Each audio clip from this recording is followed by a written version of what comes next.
So we're with Ronan from the last video. If you haven't checked that out, go check that out. Yeah. Link in bio. He made some pretty saucy comments in there. Gonna be good. Anyway, so today we're gonna be talking about study tips in uni, because at the end of the day, uni is quite different to high school, and at least we believe that you probably need a different set of skills maybe in university to study. Yeah. So yeah, if you guys didn't watch my last video, Ronan's a third year biomed student. He's done now actually. Yeah, great. And if you've been watching my videos, I'm a first year biomed student. Yeah. So yeah, we're just going to be, I guess, like talking about what study strategies we've approached with and what he does differently to me, and like, I guess, finding like a nice, efficient, good way to study, I guess. Yeah. So how did you go about it, Ronan? How'd I go about it? Really bad at first. Yeah. I think in first semester I was just confused the whole semester. I didn't really like have a strategy. I didn't really know like how to approach it. It was so different to high school, because high school was like a lot slower. I found everything was kind of easy. Like maths, especially like methods, like mid-level maths was like it was fine. It was just like you learnt a small amount and then the questions just got harder. Yeah, it wasn't exactly. like learning every single class new things and it just adding up, which is a bit like what uni is like. So I think that was a change, and I remember being like in chem lectures just being so confused, and but I attended every lecture. I didn't.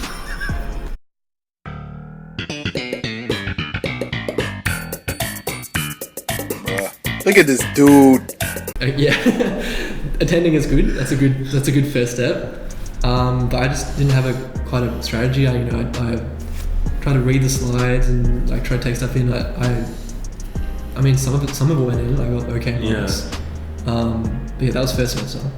Second semester, I was like, I remember talking to a friend in the holidays, and he was like, "Oh, bro, he's a med student."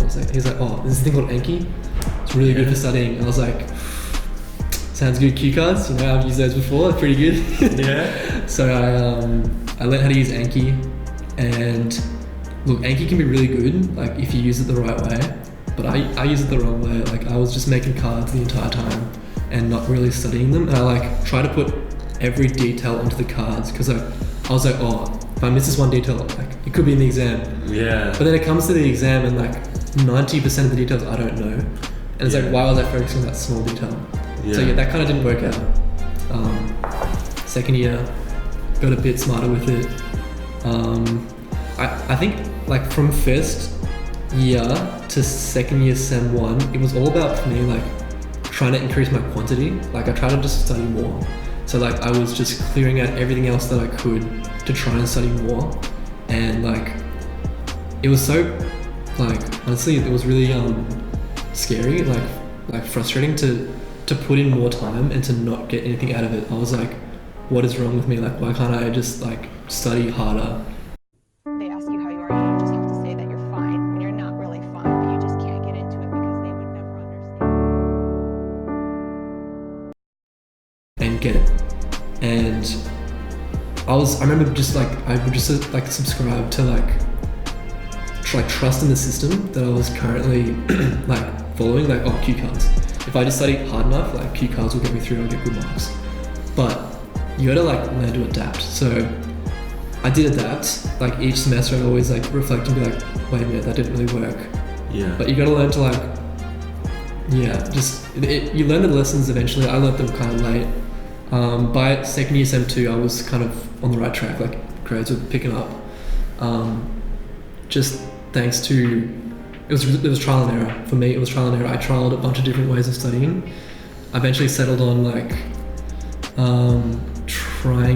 it kind of worked. It shouldn't have worked. It was like, I got the learning objectives at the end of the lecture, and like I wrote answers to them, and I learned that. I like tried that process of like making the answers was enough to get high enough marks.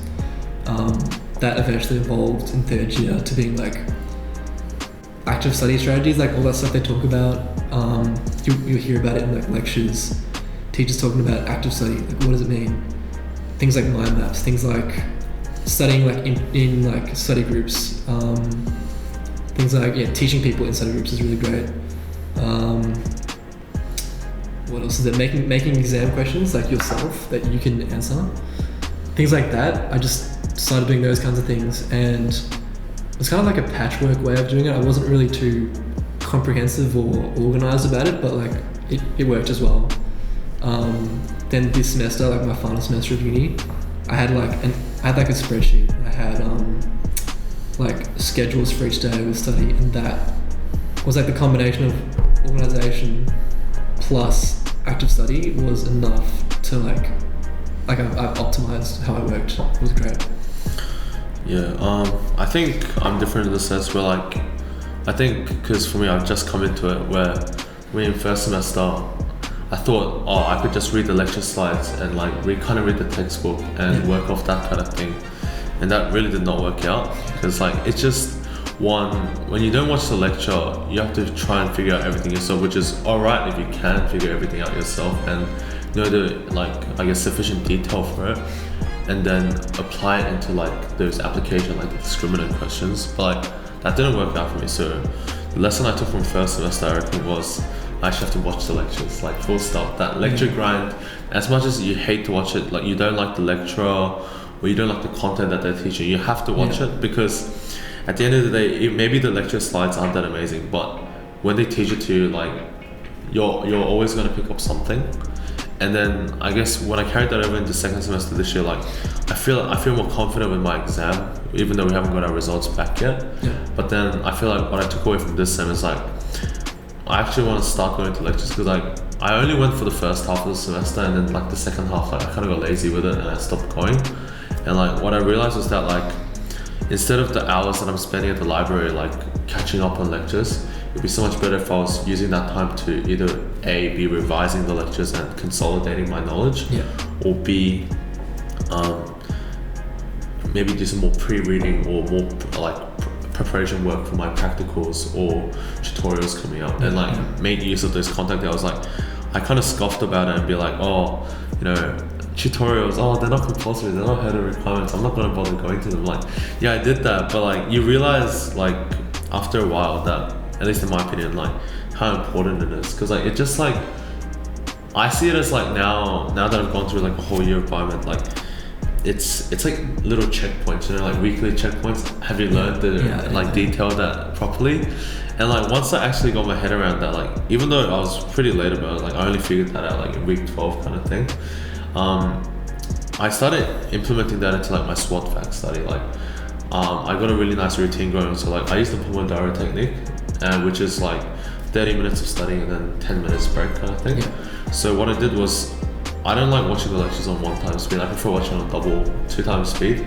So it'll be 25 minutes of solid just grinding and like watching the lectures, and then the next 10 minutes I'll go on my phone, go for a walk or something like that, like take a complete break away from that study zone, and then I'll get back into it for another 25 minutes, pump out another lecture. And like I found myself being way more productive doing that. So like during SWOT fact I was at the library like 6 to 8 hours a day, and like I was finding myself being productive for about 5 to 7 of those hours, and then that hour that I was not getting out of that, I was off eating lunch or dinner or something like that.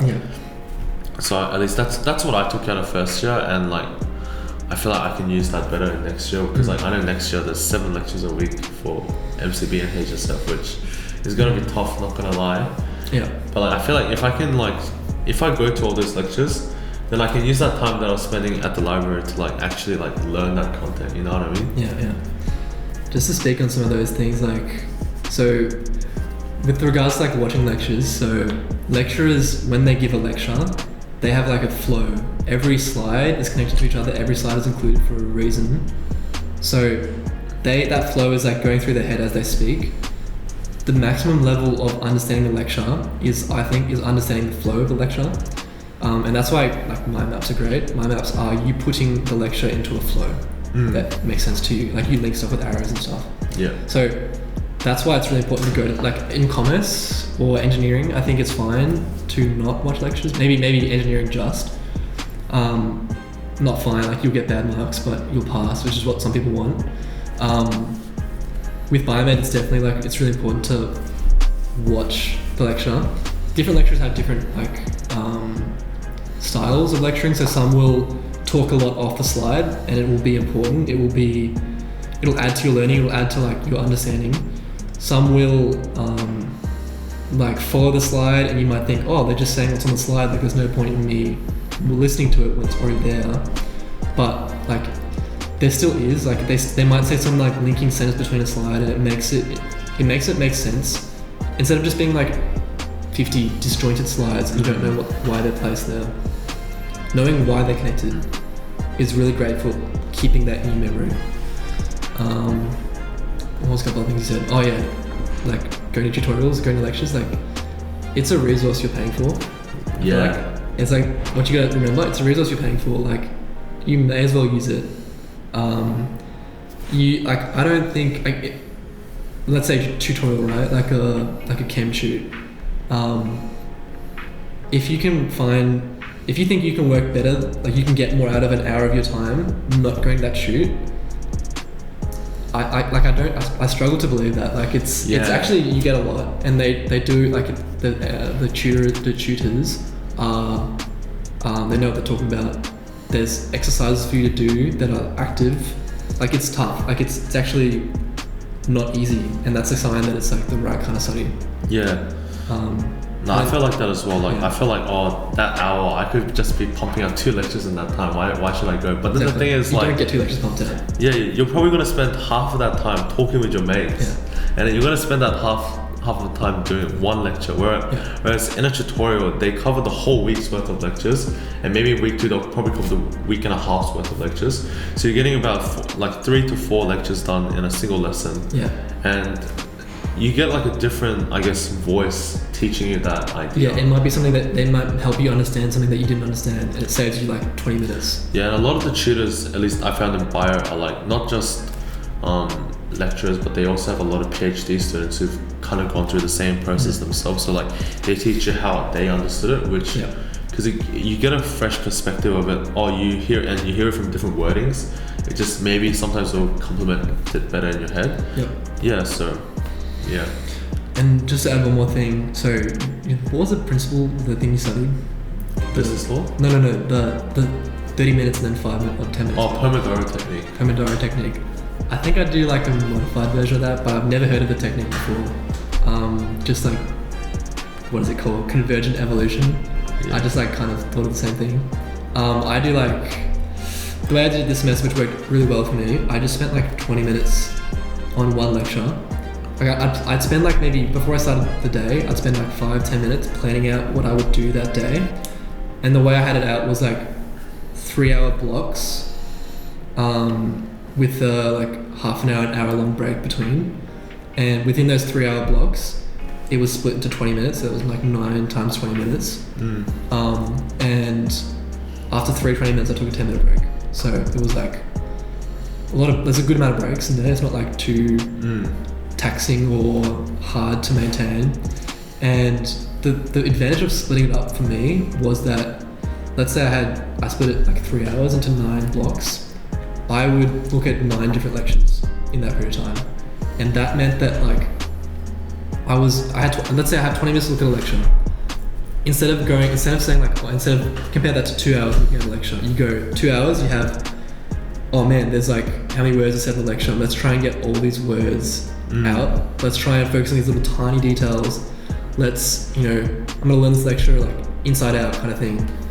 But it ends up being a lot of wasted time in that 2 hours, and even shorter. Like I think even an hour, there ends up being a lot of wasted time in there. So making it 20 minutes for me, I don't know. I just picked the time randomly. It was like arbitrary time. It kind of just like I focused on the high good stuff. Like I was just in that 20 minutes. I would only be able to maybe cover half a lecture, like maybe a third or half a lecture, but I'd cover like good quality stuff that would stick in my head. I spent that 20 minutes doing like a mind map or making exam style questions, and I kept track of it like in like a schedule.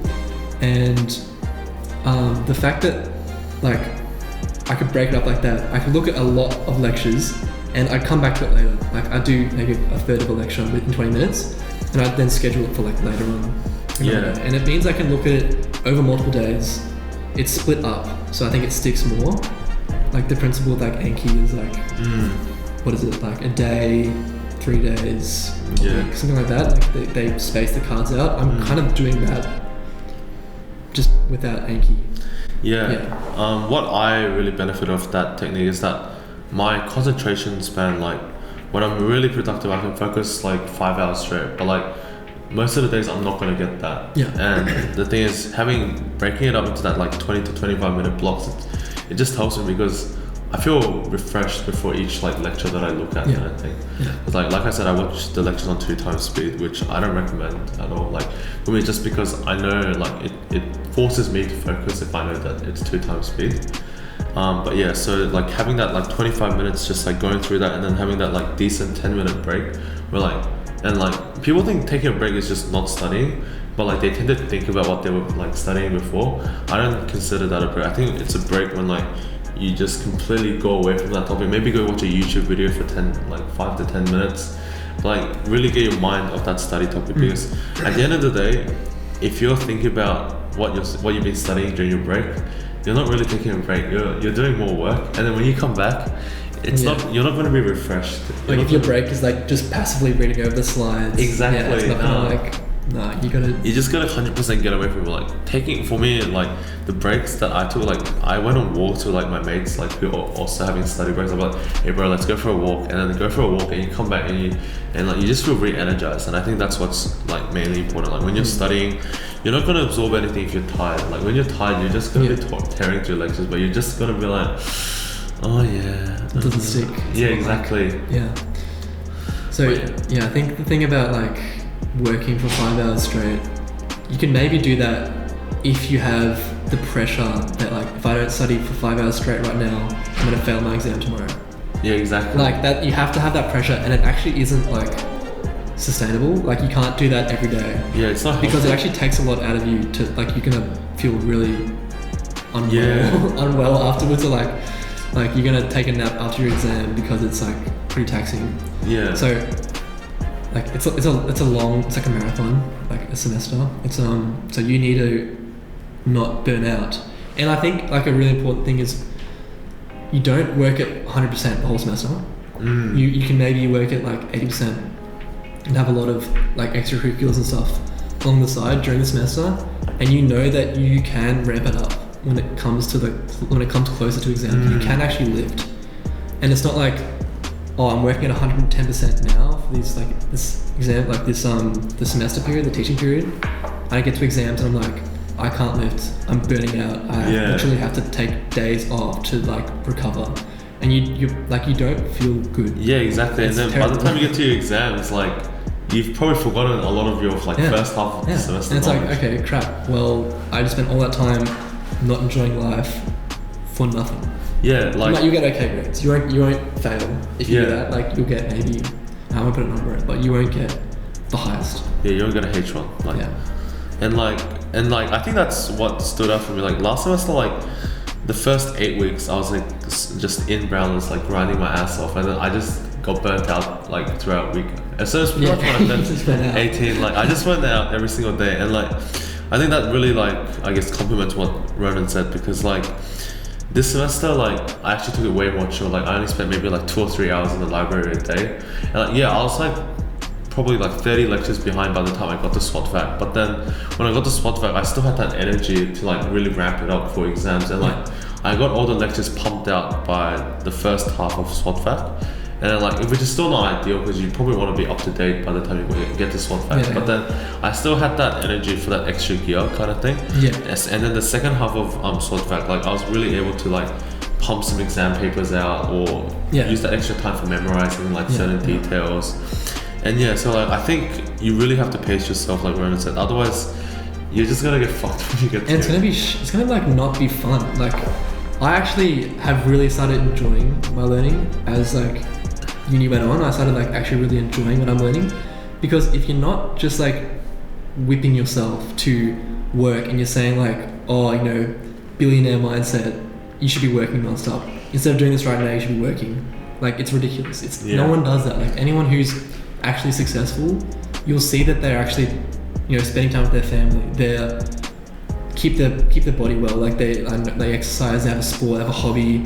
they have other things that they're interested in that they're following. Like, yes, you know, some people can do the crazy hours, but they've got something like that's keeping them like their head above water. There's something there that's keeping them from burning out. Because otherwise, what's stopping people from working 16 hours a day and sleeping for 8? Yeah, legit. Like there's got to be some reason why we take breaks. And like, I guess to kind of bring back to the point, in the short term, you might think like, oh, I could be doing extra work right now by taking this break, by taking it easy, by being nice to myself and letting myself do something fun. That time is taking up study time. You could think that in the short term. You could think that's a waste of time. I could be learning X, Y, Z right now. But in the long term, like, it does work out. I know it seems ridiculous. Like, it's to some people like, oh, well, why should I sleep 8 hours a day? Because that's taking away study time. Why don't I sleep 5? Yeah, no. And it doesn't like, it ends up not working in your favor. It can work in the very short term. If it's the night before your exam and you have not covered 20% of the content and you want to stay up late to study that, look, it's better to know it roughly and to have like poor exam performance because you didn't sleep enough than to not know it.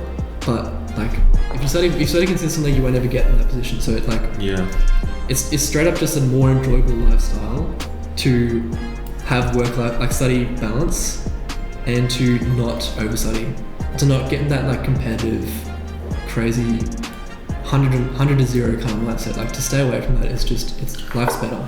Yeah, and I feel like with the sleep thing, I 100% like agree with that, because for me, I've gone into work with like less than 8 hours of sleep. I've come to uni with less than 8 hours of sleep, and like, I feel like if you take that time to sleep properly, like, your whole day is going to be productive. Whereas if you sleep for 5 hours, you're going to be probably like productive for the first 2-3 hours, and then your mind's going to go completely blank. So like, you're sacrificing that extra hour for sleep, for extra hour of like, you know, study time to get the most out of the hours that you will study during the day.